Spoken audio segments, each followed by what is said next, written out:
message about modesty or how we dress. It's a root message. Because if the root isn't pure, what comes out of it is not going to be pure. The root has to be pure. And listen to this. Leviticus 18:3-6 says, "Do not act like the people in Egypt, where you used to live, or like the people of Canaan, where I'm taking you. You must not imitate their way of life." You must not imitate their way of life. I could tell you today that we're not a set-apart people for the most part. We have the same diseases as the non-believers, the same sorrows, the same worries, the same fears, and we look the same. We act the same. We're supposed to be set apart. That's not happening.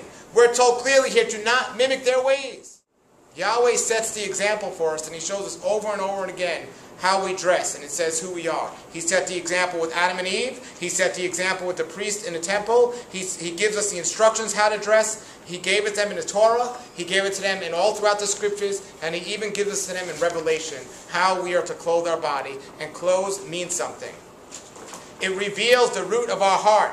When it says in the scriptures, the heart reveals, the actions reveal the heart, well, you're saying what's being revealed by how you dress.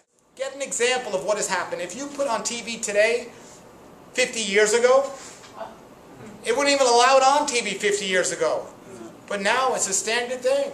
I remember when MTV first came out, they were crying over these videos about what was being shown. Now it's 10 times worse and they allow it with no problem.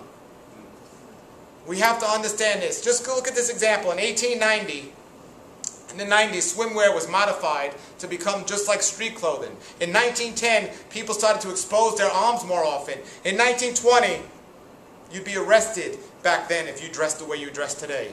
And in 1920, the legs and the back started to be exposed on all these clothing. And then in the 30s, the cleavage started to be exposed. And then in the 30s, two-piece bathing suits started to appear. And then in the 60s, the belly button started to appear.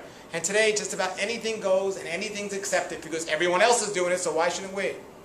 You know, I ask people, I say, do you think it's moral, do you think it's right if you go to your office job in a bikini? And everyone with any common sense would say, no way, it's very inappropriate. Well, why do you think it's appropriate at a beach? Because everyone else is doing it. Come on now, we're supposed to know better as believers. You know, it's not just where we are, it's what Yahweh says. You know, and there's a modest way to do things and a graceful way to do things that we can get along here. The root needs to be rebuilt. I changed my life. I'm not the same person I used to be. I used to be Mr. Massive Hugger, walking around with my shirt off all the time. I changed. My friends from the past don't recognize me. They say, Paul, something's different. You know, you look different. It's not just my beard. You know, people ask me why I got the beard. I say, well, you know, this is who I am, and yeah, put it there. To cut it doesn't make sense. You know, but we have to understand I'm a different person now. Now I wear the hat, I look, you know, people always ask why I wear the hat. I say, because with the hat I look Jewish. Without the hat I look homeless.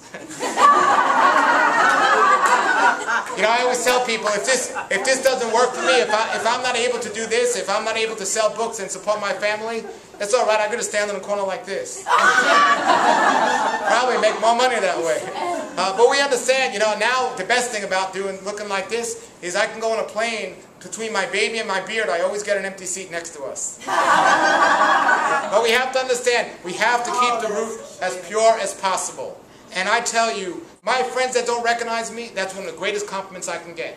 We don't recognize the way you were. Thank you, because I am a different person. Amen. You know, they say, but you changed so much, and look how you are, and you're legalistic. That's one of the greatest compliments somebody can give me is call me legalistic. Because if I'm following His word so closely that people can recognize it, I'm doing something right. It's when you tell me I'm like the world that something's wrong. Yes. You know, so we have to understand we have to be set apart.